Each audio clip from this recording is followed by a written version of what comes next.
Hi friends. If you click to check out what my favorites have been for July 2020, then please keep on watching. Hi, I'm Alicia. If it's your first time here, thank you so much for clicking on my video. And if you are returning, well, thank you for visiting me again. Kinky Sweat stands for my kinky hair and sweat life. I'm a fitness professional who loves things on movement and beauté. If you want to check out what I do in between the makeups, again, head over to my Instagram. The light change will be constantly shifting. I will do my best to adjust the colors on my camera, but I think I'm just gonna let it go because what are you gonna do? This July favorite is going to be quite interesting because I have a good mix of makeup and tech. I'll probably start with the tech first, and if it's your first time here, hi, my favorites videos tend to be a little long. Not only do I have B-roll of the makeup products that I will mention, but I will actually have demos here in the video as well. And I usually like to take favorites videos to break down a product further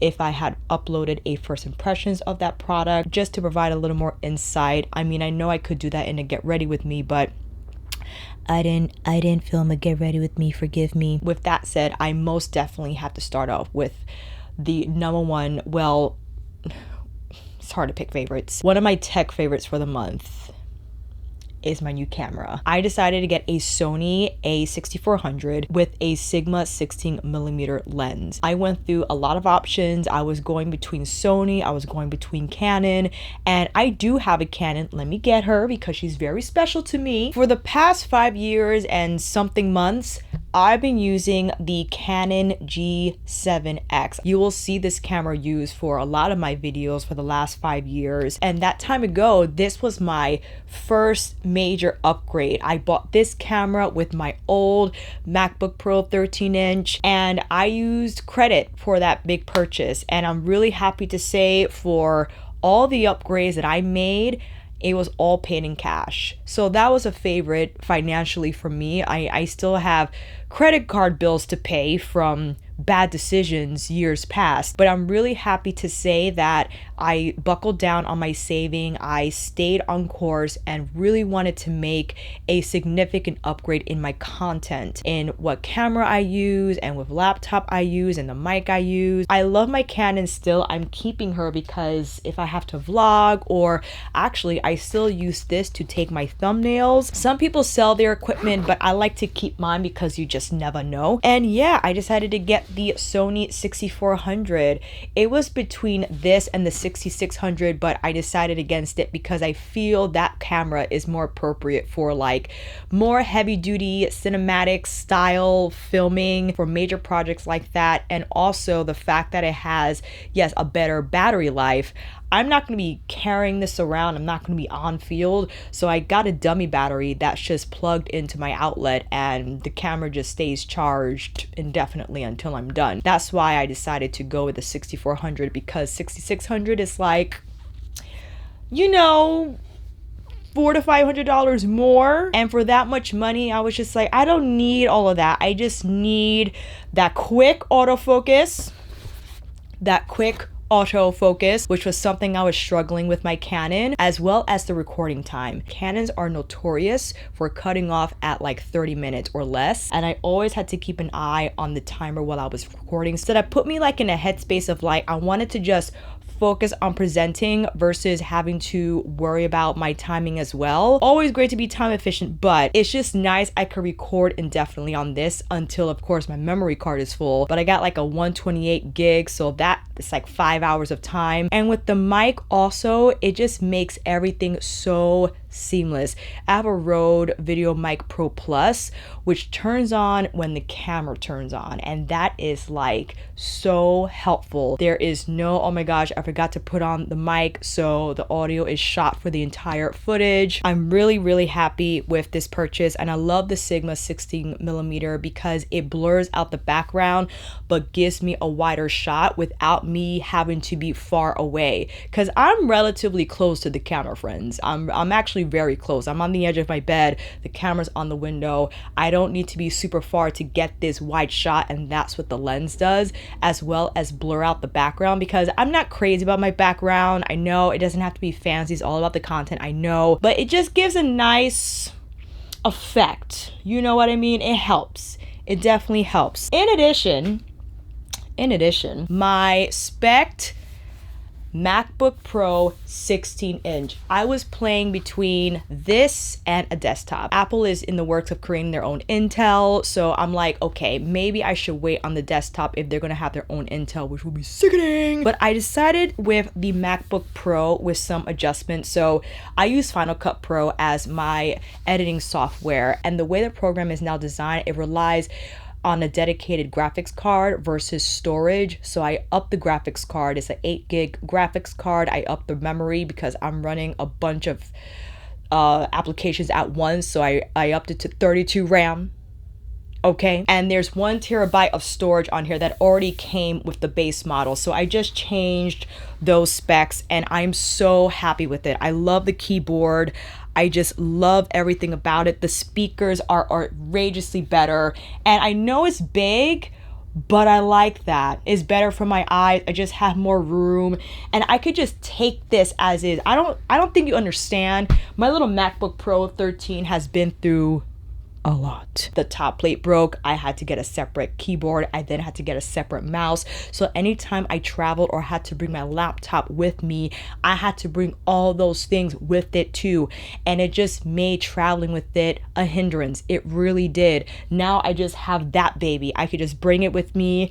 I'll bring my external hard drives because I have a bunch of those that I work from. Also, this laptop prop I love. It just lifts the laptop higher so your eye level is more on the horizon versus below it. So it encourages better posture when you're sitting at a desk, and it has made a load of difference. I love that thing. And okay, I'm almost done with the techie stuff, and I have to give it up to this Elgato Camlink. What a Camlink does, and there are different capture cards. A capture card is a device that connects your camera to your laptop. So what you see on the camera, you can see on a live stream. I was really struggling with my live streams because the laptop camera is complete trash. My iPad is okay, but my iPhone was limited in terms of what I wanted to do on an actual live. When you're on your phone, you can't put in cool graphics or what have you. I mean, you have to do these things on a laptop, right? But I wanted the picture quality to be just better, right? So I got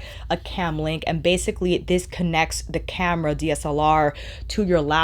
Now, because the MacBook Pro has USB-C, I had to get a USB-C converter, and then I had to get an HDMI micro cord, so this hooks to the camera, and then what you see here you'll see on the stream. And now I feel more inclined to do more lives, like more eyeshadow look videos, more try-ons, because the picture quality is better, and I think you guys will have a better experience in seeing that product in action. And it kind of saves me time too, because editing videos takes a while, but to get more content up and not have to edit it and rely on this really great quality.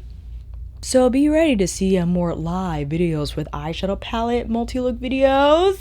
And yeah, friends, that is it for the tech. I mean, I bought a little more things here and there, but these are my huge standout purchases for July that I just wanted to say thank you for your super chats and just the $5 or even $20 or more amounts that you sent me. I saved, and I was like, this is for the equipment. I put it all away, and this is what you helped me purchase, because I definitely believe in investing back in my work.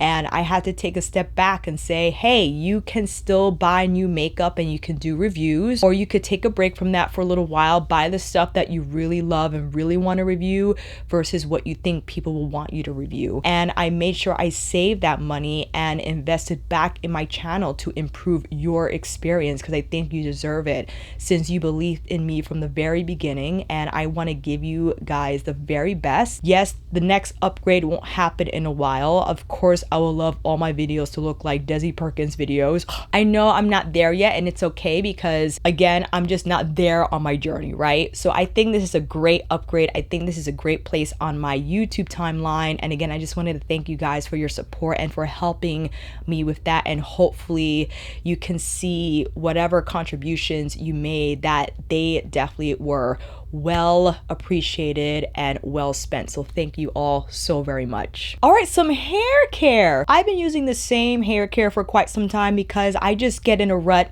You know what I'm saying? I also tried some new stuff months ago and it didn't work out, so I just kind of shut down. I was like, I'm not trying anything new ever again. But I decided to try this. I was watching Evelyn of the internet, who I love and adore. She was using Melanin Haircare and was doing a double strand twist set, and I was like, oh, multi-use softening leave-in conditioner, yes. I also picked up the twist elongating style cream. So today I actually combined this and my Uncle Funky's Daughter Curly Magic, which I like. I like what it did. It's very fluffy and a little spongy, which I expected when I combined that gel with like a leave-in conditioner, something I also encountered with Pattern. However, I like this a lot better than Pattern. Pattern leaves my hair very dry. Although the leave-in conditioner has nice slip, it detangles well when you're applying it, but when it dries down, I felt like I needed more. Like it was too lightweight for me. So this has a little more softening, a little more conditioning. It smells like mint, which I'm like, oh, fine. I'm not crazy about spearmint. I kind of wish it just was scentless or maybe had, I don't know, something else except mint. Not vanilla icing either. Camille Rose. But I really love this. I appreciate its multifunctionality, as the name implies, right? You could use this as a pre-poo, you could use this as a deep conditioner, you could use this as a styler, you could use this as a leave-in, as it says, something every day. I did apply this every day after I wet my hair with water, but at the end of 6 days, I did feel some product residue, and I think that just kind of goes hand in hand. When you apply product every day, you will encounter that. I know I do. I try to not apply a lot, or I'll apply my Curly Magic instead, or I'll go between Uncle Funky's Daughter Extra Butter or Super Curl. Super Curl is a little lighter than the Extra Butter, but I actually really like this, and I really love how it makes my hair feel soft and lightweight at the same time. It doesn't leave any beads on my cuticle. It absorbs into my hair. It doesn't kind of leave that residue behind, especially when I mix it with my gel, because sometimes when you mix leave-ins with gels, that could happen. Last week when I combined it with the elongating cream, which Whitney Natural 85, this is the line that she created, I find that I don't have as much shine when I exclusively use cream products on my hair for wash and go. So I just add an oil after my hair dried. But I like using cream products exclusively because it gives my hair that fluff and kind of plushness to it that I feel a gel could maybe take away. I like the gel because it gives me a little more longevity than a cream product does, but using cream products, I just feel my hair is fluffier and has a little more structure to it. So I will continue playing with these products and keep you updated for sure. I also want to film myself applying them, but for the most part, I really like these products. I think they're solid. I love the ingredient deck. They're very moisturizing, very nourishing to the hair, and they're just simple to use. I just wanted something every day that I can apply after I wet my hair for it to be moisturized and soft and conditioned, no frills, no craziness. So definitely will put the links down below. Hopefully this doesn't sell out again, because this sold out for a little bit and I waited and it finally got in stock and I bought 2 of them, because that's just how I am. I forgot to bring it with me, but I also wanted to give a shout out to Holo Taco, because the first anniversary colorful flaky set, I wore the flaky top coat with the unicorn top coat in some of my previous videos, and some of you are like, you're wearing Holo Taco, aren't you? And I'm like,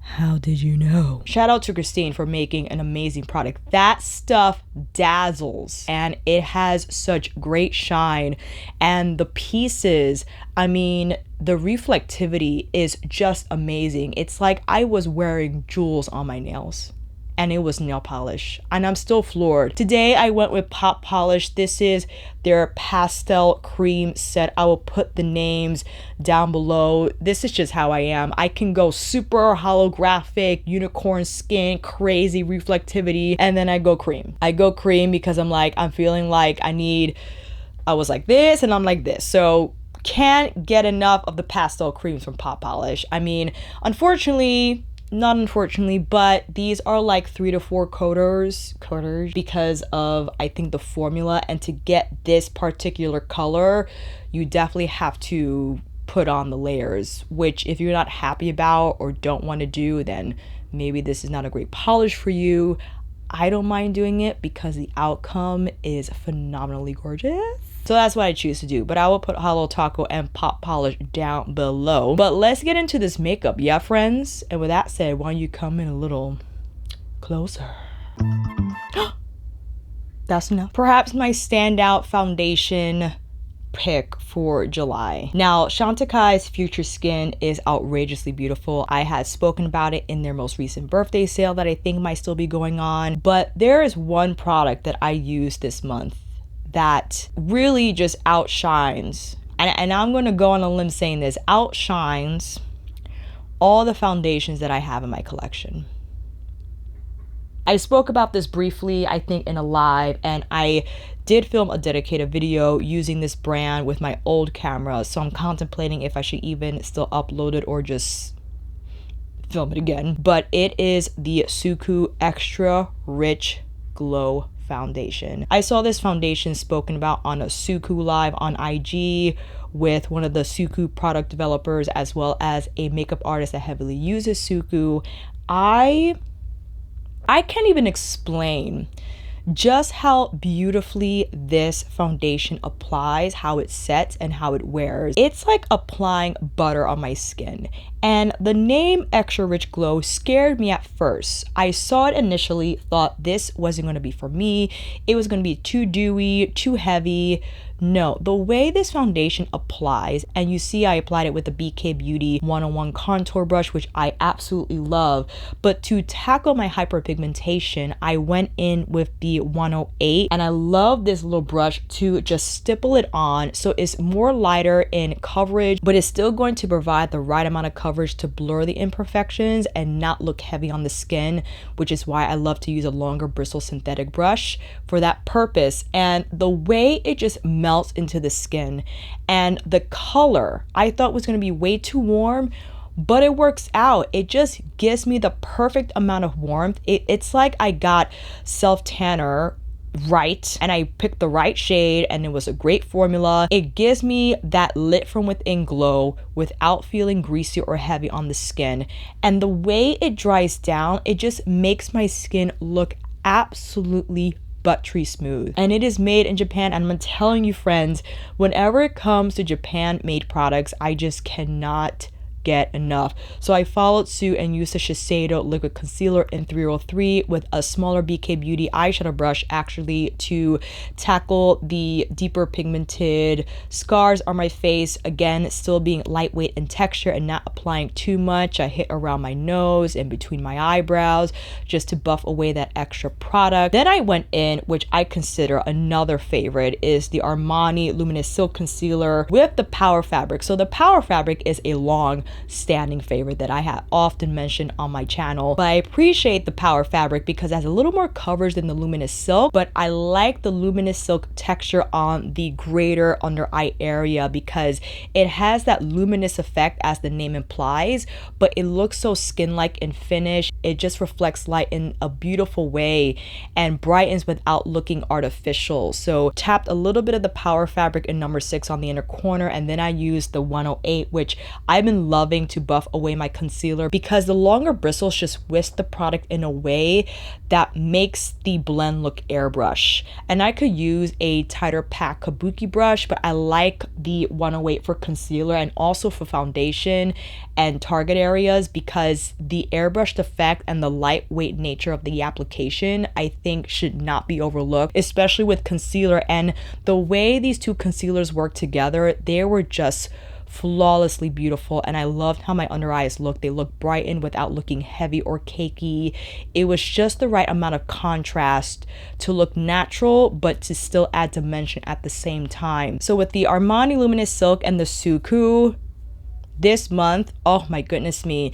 And I applied the Suqqu with the Chantecaille, the Shiseido with the Chantecaille, and I keep mixing and matching my foundations, but when it comes to this, fam, I have Classic Tan 005. It was pretty tough to figure out what my foundation shade was online. So if you are in around my foundation shade, I think this should work for you.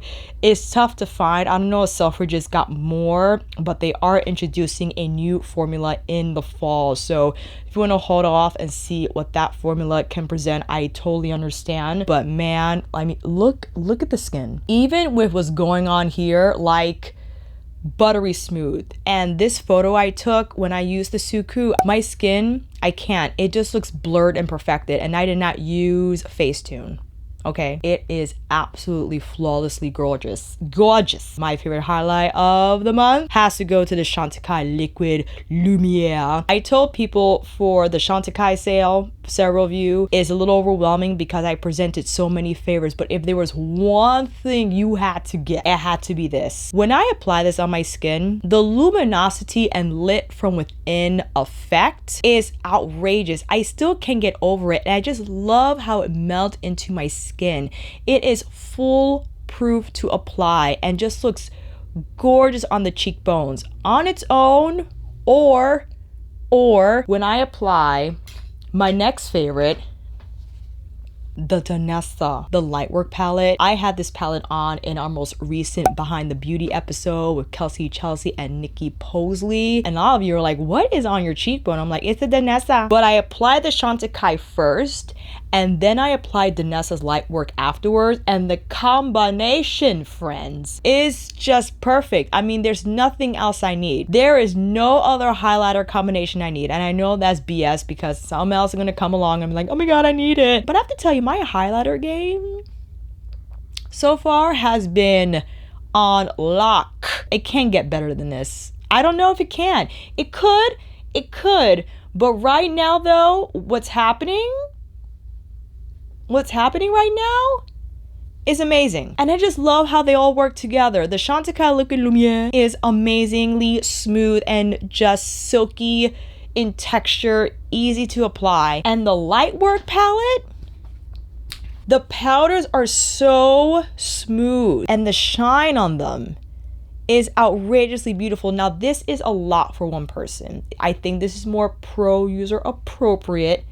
However, if you're a makeup enthusiast and you like to play with color, you can mix and match these to your heart's content. If you want to go a little more bronzy, you go a little more bronzy. If you want to go a little more pink, you go a little more pink. And the way you can layer them and mix them, just endless possibilities. And that is necessary to create dimension on your face. Danessa talks about that a lot when you're dealing with different tones and textures, and when you combine all of them in an ideal way, the dimension you create while still looking blurred and just your skin looks perfected without looking heavy. Like, that is what her products deliver. And the Lightwork palette, one of the best highlighter formulas I've ever used. And just on camera, it looks outrageously beautiful. Like, I can't get enough. My next favorite of the month, definitely the Mented Cosmetics powder bronzers. They came out with 4 shades. I have a dedicated video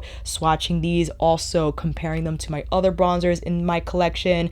I have this in Beach Bun and in Vacay. I applied Vacay today because this is my favorite shade out of the 2. I went in with 2 brushes. I went in with the Wayne Artist Large brush first, but then I went in with the Chikuhodo MKUM. I'll get into this in a minute, but I appreciate the Mented bronzers because they're so silky soft. They're matte. They don't have any fragrance. They kind of remind me of the Charlotte Tilbury, I have to say. In terms of feel and texture, they melt into the skin. I think they're foolproof. I did not set my foundation also before applying these. And not only does that speak volumes of the actual foundation in terms of the texture it leaves behind, but the bronzer texture is also very silky smooth. And I love the compact. I think it's very sleek in design. I love the branding and the logo and everything top to bottom. I would love to know though, because the last 2 shades, there's a huge jump from Yacht Life and the last one. So it'll be interesting to know how much depth the 3rd shade provides for that part of the skin tone spectrum. Let me know if you guys have tried it or seen another beauty creator try it, because I would love to see that video. But I've been using these ever since I received them this month and really appreciate the formula, and I think they're really easy to use, very beginner friendly. But the shade for Vacay I think is just perfect. It gives me the right amount of burnt without looking too red. Beach Bum is a little yellow on me, and which I like. I much prefer the tone of Vacay, so that's the one I applied today. Now, brush favorites. A huge thank you to Fude Beauty. Now, the video I did with the Chikuhodo brushes they sent me was not sponsored. They did say, hey, if we send you these, can you maybe review them in the video to better inform your audience about our brushes? And you guys have been shopping. I saw the alerts. So a huge thank you to you guys for using my links, because you definitely don't have to. I'm so appreciative of that. And thank you to Fude Beauty for sending me 3 of their premium brushes. First, the Kazan, the Omari series. This is the KZ01, the MKUM from their Maquillé series, which I use in the bronzer demo. This is with the plum tree and like that muted matte coating on the ferrule and handle, and the MKKO with the koi fish design in the magenta.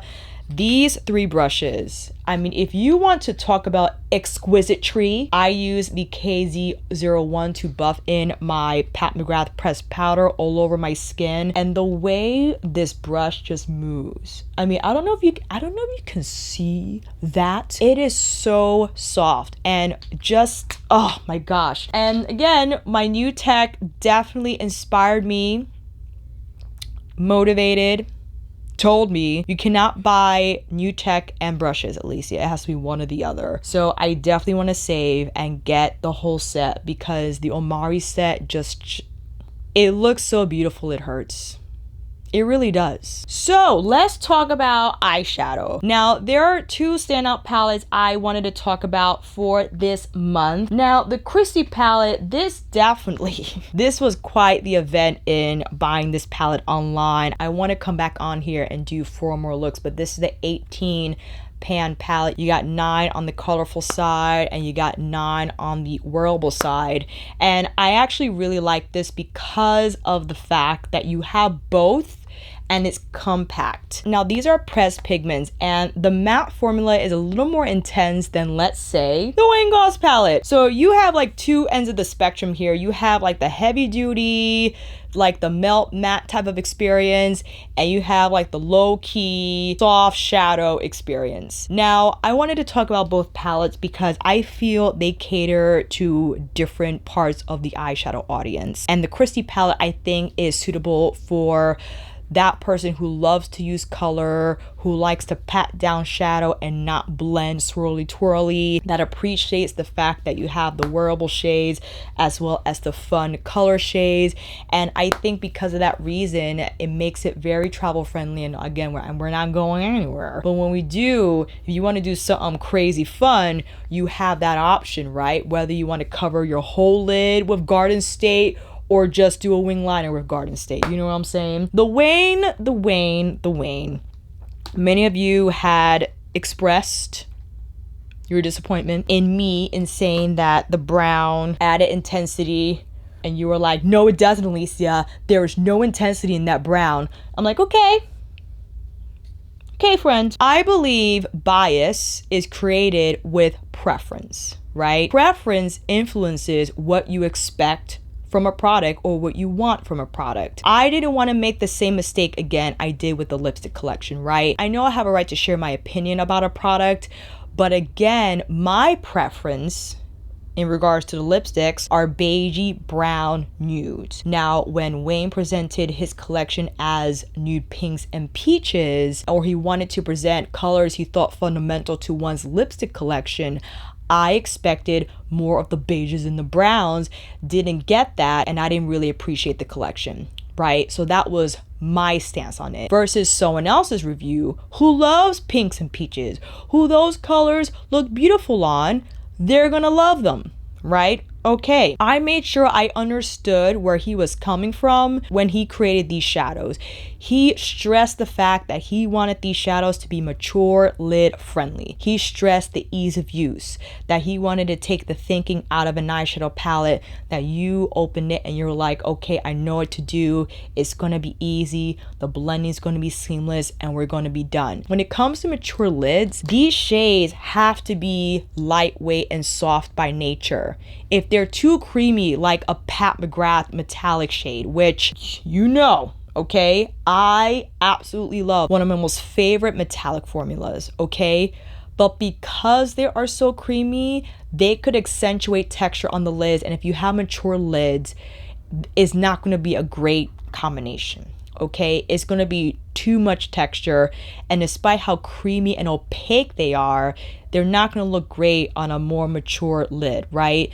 These, because they're softer, they're going to lay down lighter and look more blurred on the skin and not accentuate that texture. So again, if your preference is pat and you get this, sure, you're not going to like this. You're going to probably absolutely hate it. But I try to put myself in the shoes of someone who does have mature lids, or someone who gets intimidated by eyeshadow palettes that are 15 pans large or whatever, that they're going to appreciate the 6 shades. They're going to appreciate the basicness of it, okay? Same thing with the pencils. I really love how these blend and how they could set up any of the shades in his eyeshadow palette. And they blend easier than Pat or Linda's pencils.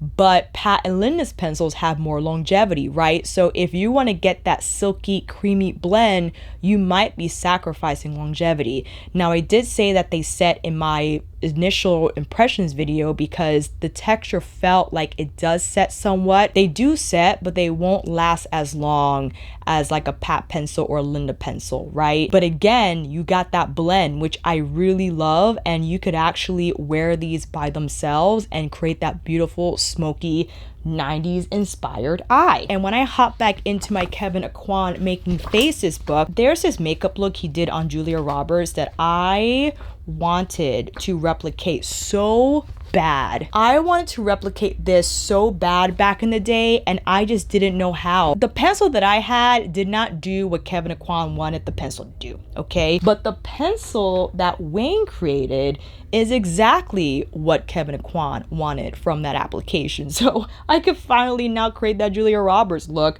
with his pencils and Wayne's palette. Now, I'm not saying you gotta buy it, okay? I just want to make that very clear. And when it comes to Kristi, I mean, Kristi is giving you like matte.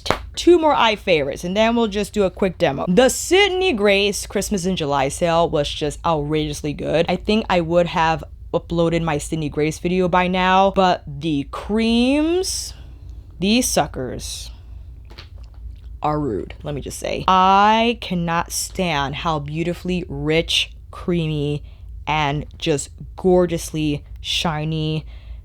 Everything about these, just beautiful. So I wanted to try Spiced Cider under Wayne's Rust shade because I thought that would be like a good booster, you know what I'm saying? So I'm going to, should I apply, you know what, hold on, let me just, come here. I'm not close enough. Hold on. All right. I thought I would give you a quick demo of both eyeshadow palettes and the Kohls, you know, to see them in action again. Welcome to an hour-long July favorites video. My name's Alicia, and I talk too much. Okay, let's do Precious Opal. I'm going to take Precious Opal on my lid. I'm not applying any primer because I feel the pencil acts as the primer. BK Beauty 203. And again, I just appreciate how easy these are to blend. Now, I did read the description again, and the description of these pencils spoke about how soft they were, how silky they were, but didn't talk about how long lasting they were. So that is something they did not technically claim. And if you're looking for longevity, then I would use Pat's pencils and maybe use these to blend out your color to set up your base. Now that's the first layer, and I could just do this. I could maybe put like a beige shadow on the lid and kind of wing out, feather out the edges of the pencil, and that's like your smoky everyday type of a look. If you wanted to bump up the intensity, I would go in with Rich Hazel, that was Precious Opal, and hit closer to the base of the lashes, pull it up slightly, and take that up and towards Precious Opal and just combine both. So you create a little more intensity there. And again, you could then apply your favorite powder shadow. You could do the Wayne. If you don't want to get the Wayne, you could just do whatever shadow you want. Taking Spice Cedar with the same BK203, I'm gonna hit the inner part of my lid. Now, if you want like crazy pigmentation or just better shine, yeah, skip the Wayne and get the Signy Grace. I hope everyone knows who's watching that what my favorites are do not need to be your favorites. Okay, and that's why I try to showcase as many brands as possible, because everyone's different. So there might be someone who will prefer Wayne shadows over another brand shadows and vice versa, and it is totally fine. So with that, I'm going to go back into Wayne's palette, and something I do appreciate about Wayne's formula is the fact that it is very soft and easy to blend, and I think it's easy for anyone going in with the brown Masonogy Detail Pro, that it just very silky smooth, and I think really nice for people who are intimidated by eyeshadow, who don't really like to use eyeshadow, but this is perfect for them. And if you want a little more depth, then I will go in with both the brown and the black. So I'll dip into both and hit the portion of the lid that I prepped with the Kohl. And not only will that set the pencil, but definitely help it last a little longer if that's what you're looking for. And adding a little bit of the black and mixing it with the brown is going to make that blend less intimidating. So if you don't want to apply the black exclusively, you have the brown to just lessen that intensity and make it a little more approachable to apply. Taking the brown now under the eye, is making this a little smoother. Applying the satin shade on my brow bone to also kind of buff down the slide over blending that I did. I'm taking the Celestial shade, the one with more texture on the inner corner, and placing that here. And taking this shade, also very light in texture. Again, it's not like a shade that you're gonna get in, for instance, Pat's Bronze Ambition. But if we put it on top of Spice Cider, it's gonna help the Copper Rose just pop a little bit more and maybe improve its longevity. Yeah, if anything, most definitely apply a primer first. In the lighter bronze shade on the inner part of the lid, try that again, lash line. Taking Obsidian right on the base of the lashes here, create a little bit of smoke. Just a little bit of smoke. 201 smudge, just smudging it up. That is fundamental basic eye number 1. For Kristi's eye, going in with the Kaleidos Tone Activator, most definitely. All right, let's do Kristi on this side. I think I want to start off with Garden State and then use the other side to, I don't know, actually. I'm just gonna see what happens, what transpires. I'm gonna press Garden State on the inner part of the eye. I know I did this on my first impressions video, but I want to take it a different route, so hope you don't mind. I'm gonna take it all over the lid, why not? So again, these are a lot more heavy duty. Notice I feel Wayne's texture is more blend friendly, whereas this texture is more pat down friendly, because when you start blending, you will lose that color intensity, especially when you're dealing with shades like this. Let me take Dandelion and place that on the inner part of the eye. So buff the edges of Garden State. And notice I'm going nowhere near the crease or the lid because I want this to stay as color rich as possible. Then Camelot, that's gonna be our outer edge blend out shade for Garden State. These are very soft, and because of that, I feel this palette could get very messy. So again, you have to use a really good primer, because if you start to sweep back and forth on that portion of the lid that you applied the first shade on, you'll lose it. You'll lose it for sure. So I'm gonna go back in with Garden State, but I'm packing on the outer corner and using the tip of the brush to lightly feather the edges. I don't want to swirl and twirl too much on this shade. So I think that's the best way to create that gradient without losing color intensity. It just does that coral matte on the outer part of my lower lash line. This is an interesting combination, but you know, I'm rolling with it. You know what? Let me take it throughout the whole thing and go in with You're Not My Real Dad. You're Not My Real Dad. And pat that on the outer edge. That's the more plum undertone matte. I should have used a smaller brush because that definitely more than I wanted. Couldn't find the right word to describe that, so I used sound effects instead. I'm gonna use my finger to kind of blur Cafe Disco on the inner part of the lid to lighten it up and also create more dimension, more contrast. Just whipping through here to smooth the edges. Going in with a little more It Just Does, very low here. This is my Cosette S185 because I want to make this a little more hazy. Back in with Camelot. Be very careful here.